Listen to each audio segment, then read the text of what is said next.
Hi friends, ಹೇಗಿದ್ದೀರಾ? ಎಲ್ಲ ಚೆನ್ನಾಗಿದ್ದೀರಾ ಅಂತ ಅಂದ್ಕೊಳ್ತೀನಿ. ವರ್ಣಿಕಾ ಅಡುಗೆ ಮನೆಗೆ ಸ್ವಾಗತ. ಇವತ್ತಿನ ನೋಡೋದಲ್ಲಿ ತುಂಬಾ ಟೇಸ್ಟಿಯಾಗಿರುವಂತಹ ಚಿಕನ್ ಕರಿನ ಯಾವ ರೀತಿಯಾಗಿ ಮಾಡೋದು ಅಂತ ನೋಡೋಣ. ಜಾಸ್ತಿ ಮಸಾಲೆನ ಬಳಸದೆ ತುಂಬಾ ಸಿಂಪಲ್ಲಾಗಿ ಯಾವ ರೀತಿ ಮಾಡೋದು ಅಂತ ನೋಡೋಣ. ವೆರೈಟಿ ಆಗಿರುವಂತಹ ರೈಸ್ ಜೊತೆ ಹಾಗೆಯೇ ಚಪಾತಿ, ರೋಟಿ ಜೊತೆಗೆಲ್ಲ ಸರ್ವ್ ಮಾಡ್ಕೋಬೋದು. ಹಾಗಾದರೆ ಬನ್ನಿ ತಡ ಮಾಡದೆ ರೆಸಿಪಿನ ಶುರು ಮಾಡೋಣ. ಇದನ್ನು ಮಾಡಲಿಕ್ಕೆ ಮೊದಲು ನಾನಿಲ್ಲಿ ಒಂದು ಪ್ಯಾನಿಗೆ ಸ್ವಲ್ಪ ಎಣ್ಣೆನ ಹಾಕ್ಕೊಳ್ತಾ ಇದ್ದೀನಿ. ಎಣ್ಣೆ ಸ್ವಲ್ಪ ಬಿಸಿ ಆಗ್ತಿದ್ದಂಗೆ ಇವಾಗ ನಾನಿಲ್ಲಿ ಮೀಡಿಯಮ್ ಸೈಜಿನ ಒಂದು ಈರುಳ್ಳಿನ ಈ ರೀತಿಯಾಗಿ ಉದ್ದವಾಗಿ ಕಟ್ ಮಾಡಿ ಹಾಕೊಳ್ತಾ ಇದ್ದೀನಿ. ಹಾಗೆಯೇ ಇದ್ರ ಜೊತೆಗೆ ಒಂದು ಹಸಿರು ಮೆಣಸಿನಕಾಯಿನ ಮಧ್ಯಕ್ಕೆ ಸೀಳಿ ಹಾಕೊಳ್ತಾ ಇದ್ದೀನಿ. ಒಂದು ಮೆಣಸಿನಕಾಯಿ ಹಾಕೊಂಡ್ರೆ ಸಾಕಾಗುತ್ತೆ, ಯಾಕಂದರೆ ನಾನು ಇದಕ್ಕೆ ಸ್ವಲ್ಪ ಅಚ್ಕಾರದ ಪುಡಿನೂ ಸಹ ಹಾಕೊಳ್ತಾ ಇದ್ದೀನಿ. ಹಾಗಾಗಿ ಹಸಿರು ಮೆಣಸಿನಕಾಯಿ ಸ್ವಲ್ಪ ಜಸ್ಟ್ ಫ್ಲೇವರ್ಗೋಸ್ಕರನೇ ಹಾಕೊಳ್ತಾ ಇದ್ದೀನಿ. ಇವಾಗ ಈರುಳ್ಳಿ ಎಲ್ಲ ಸ್ವಲ್ಪ ಸಾಫ್ಟ್ ಆಗಲಿ ಅಷ್ಟರಲ್ಲಿ ನಾನಿವಾಗ ಒಂದು ಮಸಾಲೆನ ರೆಡಿ ಮಾಡ್ಕೊಳ್ತಾ ಇದ್ದೀನಿ. ಇವಾಗ ನಾನಿಲ್ಲಿ ಒಂದು ಸಣ್ಣ ಮಿಕ್ಸಿ ಜಾರ್ಗೆ ಶುಂಠಿ ಹಾಗೆಯೇ ಬೆಳ್ಳುಳ್ಳಿನ ಹಾಕ್ಕೊಳ್ತಾ ಇದ್ದೀನಿ. ಒಂದು 2 ಇಂಚ್ ಆಗುವಷ್ಟು ಶುಂಠಿ ಹಾಗೆಯೇ 3 ಗಡ್ಡೆ ಆಗುವಷ್ಟು ಬೆಳ್ಳುಳ್ಳಿನ ಹಾಕ್ಕೊಳ್ತಾ ಇದ್ದೀನಿ. ಮಸಾಲೆ ಸ್ವಲ್ಪ ಜಾಸ್ತಿ ಅನ್ನೋಂಗೆ ಇರಲಿ, ಚೆನ್ನಾಗಿರುತ್ತೆ ನೋಡಿ. ಇದಕ್ಕೆ ನಾನಿವಾಗ ಸ್ವಲ್ಪ ಕೊತ್ತಂಬರಿ ಸೊಪ್ಪು ಹಾಗೆಯೇ ಪುದೀನ ಸೊಪ್ಪು ಎರಡನ್ನೂ ಹಾಕ್ಕೊಂಡು ಇದಕ್ಕೆ ಸ್ವಲ್ಪ ನೀರನ್ನು ಹಾಕ್ಕೊಂಡು ಪೂರ್ತಿ ನುಣ್ಣದಾಗೆ ಇದನ್ನು ಗ್ರೈಂಡ್ ಮಾಡ್ಕೊಳ್ತಾ ಇದ್ದೀನಿ.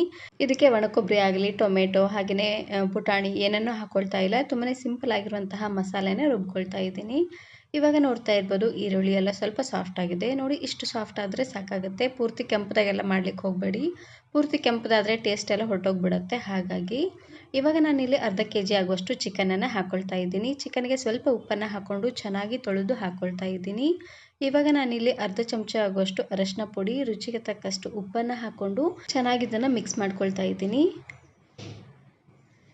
ನೋಡಿ. ಈ ರೀತಿಯಾಗಿ ಚೆನ್ನಾಗಿ ಇದನ್ನು ಮಿಕ್ಸ್ ಮಾಡಿಕೊಂಡು ಉರಿನ ಪೂರ್ತಿಯಾಗಿ ಲೋ ಫ್ಲೇಮ್ನಲ್ಲೇ ಇಟ್ಟು 1 ರಿಂದ 2 ನಿಮಿಷವರೆಗೂ ಚೆನ್ನಾಗಿ ಇದನ್ನು ಬೇಯಿಸ್ಕೊಳ್ಬೇಕು.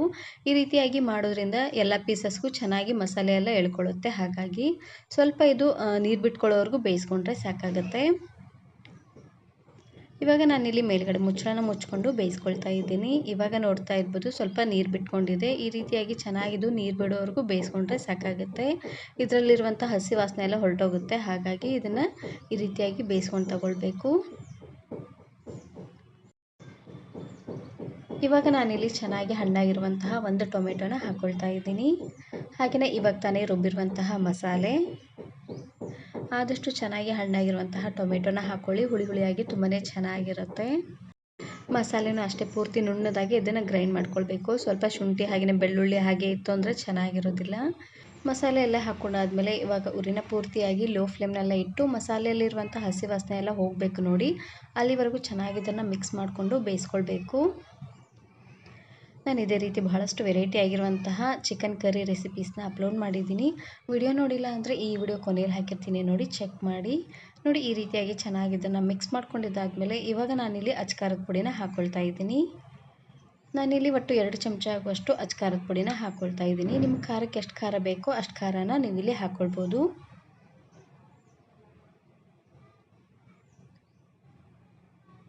ನೋಡಿ ಖಾರ ಪುಡಿನ ಹಾಕ್ಕೊಂಡು ನೋಡಿ ಒಂದು ಸಾರ್ತಿ ಈ ರೀತಿಯಾಗಿ ಚೆನ್ನಾಗಿ ಇದನ್ನು ಮಿಕ್ಸ್ ಮಾಡಿಕೊಂಡು ಮೇಲ್ಗಡೆ ಮುಚ್ಚಳನ ಮುಚ್ಚಿ ಚೆನ್ನಾಗಿ ಇದನ್ನು ಕುದಿಸ್ಕೊಂಡು ತಗೊಳ್ಬೇಕು. ಶುಂಠಿ ಬೆಳ್ಳುಳ್ಳಿಯಲ್ಲಿರುವಂಥ ಹಸಿ ವಾಸನೆ ಎಲ್ಲ ಹೋಗಬೇಕು ನೋಡಿ, ಅಲ್ಲಿವರೆಗೂ ಕುದಿಸ್ಕೊಂಡ್ರೆ ಸಾಕಾಗುತ್ತೆ.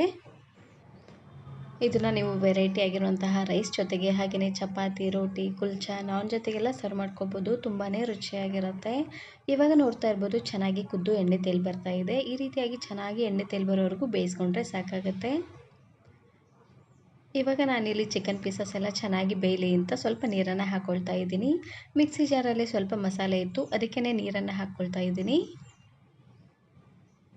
ಹಾಗೆಯೇ ನಾನಿಲ್ಲಿ ಒಂದು ಅರ್ಧ ಗ್ಲಾಸ್ ಆಗುವಷ್ಟು ನೀರನ್ನು ಹಾಕ್ಕೊಳ್ತಾ ಇದ್ದೀನಿ. ಚಿಕನ್ ಪೀಸಸ್ ಎಲ್ಲ ಪೂರ್ತಿ ಸಾಫ್ಟಾಗಿ ಚೆನ್ನಾಗಿ ಬೇಯಬೇಕು ನೋಡಿ, ಹಾಗಾಗಿ ಇನ್ನು ಸ್ವಲ್ಪ ನೀರನ್ನು ಹಾಕ್ಕೊಂಡು ಬೇಯಿಸ್ಕೊಳ್ತಾ ಇದ್ದೀನಿ.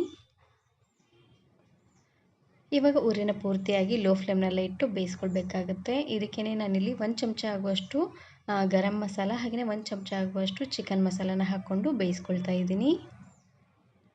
ಉರಿನ ಪೂರ್ತಿಯಾಗಿ ಲೋ ಫ್ಲೇಮ್ನಲ್ಲೇ ಇಟ್ಟು ಒಂದು 20 ರಿಂದ 25 ನಿಮಿಷವರೆಗೂ ಚೆನ್ನಾಗಿ ಇದನ್ನು ಬೇಯಿಸ್ಕೊಳ್ಬೇಕು. ಈ ರೀತಿಯಾಗಿ ಮಾಡೋದ್ರಿಂದ ಎಲ್ಲ ಚಿಕನ್ ಪೀಸಸ್ಸು ಚೆನ್ನಾಗಿ ಸಾಫ್ಟಾಗಿ ಬೇಯುತ್ತೆ, ಹಾಗೆಯೇ ಮಸಾಲೆನೂ ಚೆನ್ನಾಗಿ ಎಳ್ಕೊಳ್ಳುತ್ತೆ.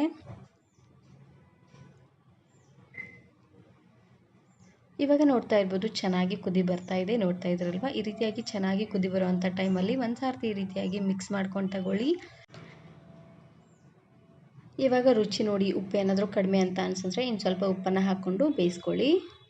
ನೋಡಿ ಲಾಸ್ಟಲ್ಲಿ ಇದಕ್ಕೆ ಸಣ್ಣದಾಗಿ ಕಟ್ ಮಾಡಿರುವಂತಹ ಕೊತ್ತಂಬರಿ ಸೊಪ್ಪನ್ನು ಹಾಕ್ಕೊಂಡು ಇದೆಲ್ಲ ಚೆನ್ನಾಗಿ ನೀರೆಲ್ಲ ಇಂಬ್ಕೊಳ್ಳೋವರೆಗೂ ಬೇಯಿಸ್ಕೊಂಡ್ರೆ ಸಾಕಾಗುತ್ತೆ. ತುಂಬಾ ರುಚಿಯಾಗಿರುವಂತಹ ಚಿಕನ್ ಕರಿ ರೆಡಿಯಾಗಿ ಹೋಗ್ಬಿಡತ್ತೆ. ಇವಾಗ ನೋಡ್ತಾ ಇರ್ಬೋದು ಚಿಕನ್ ಪೀಸಸ್ ಎಲ್ಲ ತುಂಬಾ ಚೆನ್ನಾಗಿ ಸಾಫ್ಟಾಗಿ ಬೆಂದು ಎಣ್ಣೆ ತೇಲ್ ಬರ್ತಾ ಇದೆ. ಈ ರೀತಿಯಾಗಿ ಚೆನ್ನಾಗಿದು ಎಣ್ಣೆ ತೇಲ್ ಬಂದು ಗ್ರೇವಿ ಎಲ್ಲ ತುಂಬಾ ಗಟ್ಟಿ ಆಗೋವರೆಗೂ ಚೆನ್ನಾಗಿ ಇದನ್ನು ಬೇಯಿಸ್ಕೊಂಡ್ರೆ ತುಂಬಾ ರುಚಿಯಾಗಿರುವಂತಹ ಚಿಕನ್ ಕರಿ ರೆಡಿಯಾಗಿ ಹೋಗ್ಬಿಡತ್ತೆ.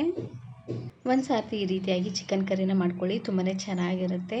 ಯಾವಾಗಲೂ ಅದೇ ರೀತಿಯಾಗಿರುವಂತಹ ಚಿಕನ್ ಸಾಂಬಾರನ್ನು ತಿಂದು ಬೇಜಾರಾಗಿದ್ದರೆ ಒಂದು ಸರ್ತಿ ಈ ರೀತಿಯಾಗಿ ಚಿಕನ್ ಕರಿನ ಮಾಡ್ಕೊಳ್ಳಿ, ಚೆನ್ನಾಗಿರುತ್ತೆ.